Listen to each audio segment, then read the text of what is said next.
Hi, I'm Katie Franklin, Program Manager here at ReFED, and welcome to an introductory webinar on ReFED's Food Waste Innovator Database. If you aren't familiar with ReFED, we are a nonprofit collaboration formed in 2015 and committed to reducing food waste in the United States. The Food Waste Innovator Database is a living compilation of hundreds of commercial and nonprofit entities addressing the food waste issue. The database went live on April 18th with just over 400 organizations, and in just 2 weeks, nearly 50 new entities have submitted themselves for inclusion. The database can be used by innovators to establish new partners and find other competitors or collaborators in their space.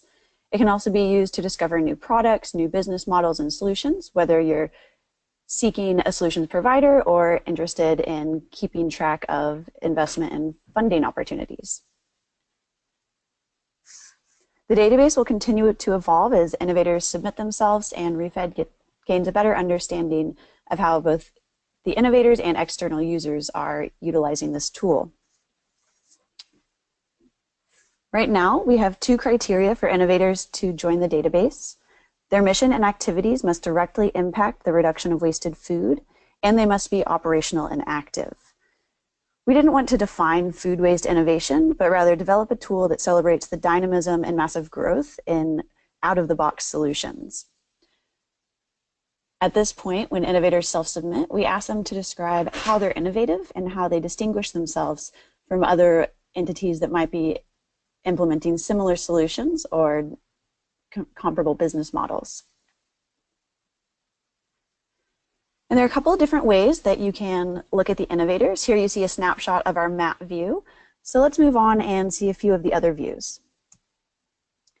Here we have our list view. This is an easy way to search innovators by location, by organization status, so for-profit or nonprofit, by solution categories. We've identified 13 unique categories and are planning to add more in the future. And you can also sort by where this organization falls within the food recovery hierarchy. So that would be prevention, recovery, or recycling.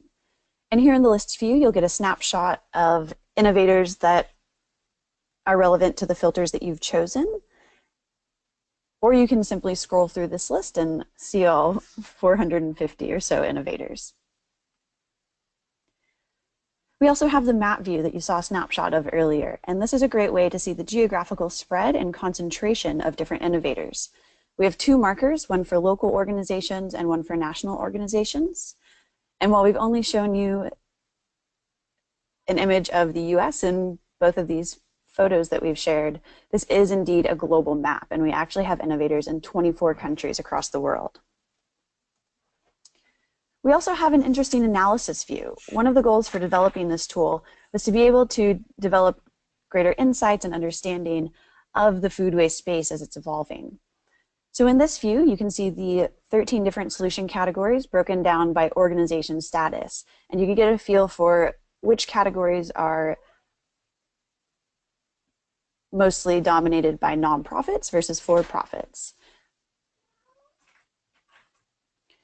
You can also look at the solution categories by food recovery hierarchy, and you'll see that many of the categories actually do correspond to what you would typically think of, so the prevention, recovery, and recycling. What's exciting here is that you'll begin to see a few of these hierarchy categories crossing over with one another. For example, on the far left with consumer education, which is typically a prevention solution, you'll see that we're beginning to have a few recycling focused organizations enter into that category. Similarly, if you look at the middle of the screen, you'll see our 3 recovery categories, and that we are beginning to see a few prevention solutions trickle in there as well.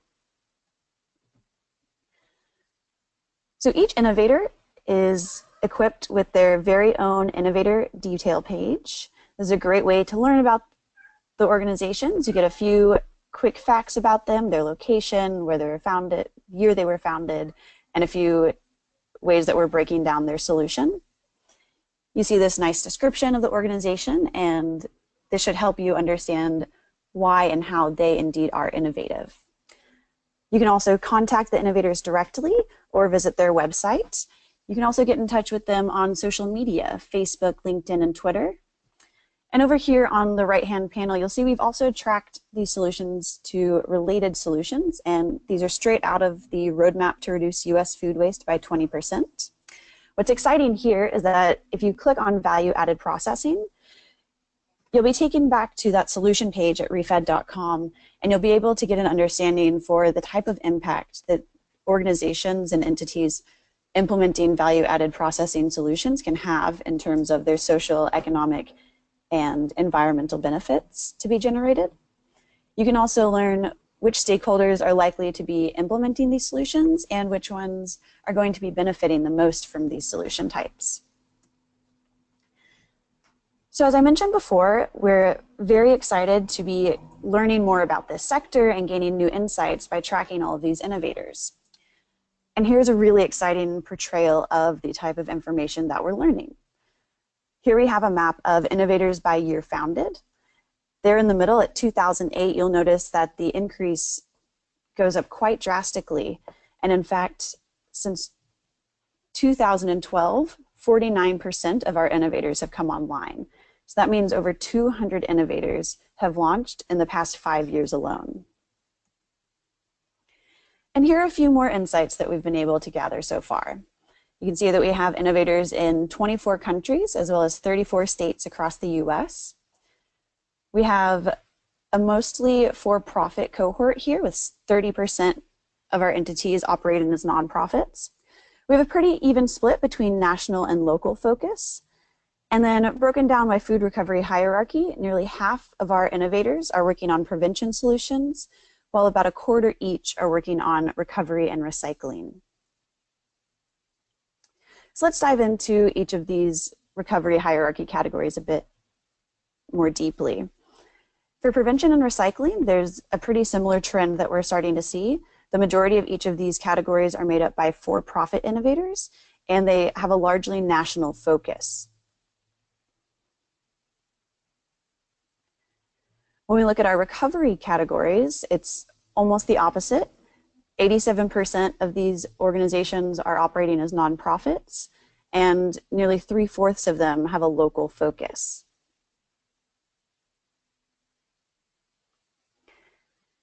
Here you can see our top 5 innovator categories. We have donation transportation, and those are entities that are moving surplus, excess, and donated food from the supplier to those who need it, whether that's the food bank or the individuals themselves, as well as many other operating models that are providing donated food to those in need. Then we have food product creation. This is a really interesting category. These are innovators making new consumer food products from surplus produce, from food scraps, so your veggie trimmings, your chicken bones, as well as from byproducts of non-traditional kitchen settings. So that would be a brewery, a juicery, maybe even a coffee mill. Then we have donation coordination. These organizations are building capacity for those who are donating or transporting donated food and processing, delivering it, providing it. And they're really just enhancing the recovery sector overall. We also have secondary marketplaces. This is where your food goes after it isn't quite retail grade. However, these are perfectly nutritious, safe, and wholesome foods. Often these are marketed at discount prices and targeting low-income customers. We also have recycling up here. This includes, composting. This includes home composting, centralized, and community composting. And some of the interesting innovations we're seeing here are in-vessel solutions and distributed composting solutions. Now our goal is that these top 5 innovator areas are changing constantly. We're very interested in seeing how different trends take off in different categories, as well as to see if there are any themes in business models across the categories. So thank you so much for listening in on ReFED's Food Waste Innovator Database. I encourage you all to visit refed.com/innovators and check out the tool yourself, find a new partner, find a new solution, or just learn something about a new industry. If you have any questions, feel free to contact me at katie.franklin@refed.com. On April 18th, we also launched a policy finder, a tool that's tracking 130 pieces of legislation at the federal and state levels that are affecting food waste. We developed that in collaboration with Harvard Law School's Food Law and Policy Clinic. You can reach out to them with any policy-specific questions, or you can also get in touch with my colleague, Chris Hunt, Senior Advisor here at ReFED, and he can answer any of your questions about the tool or policy in general. Thank you so much, and we look forward to seeing you again.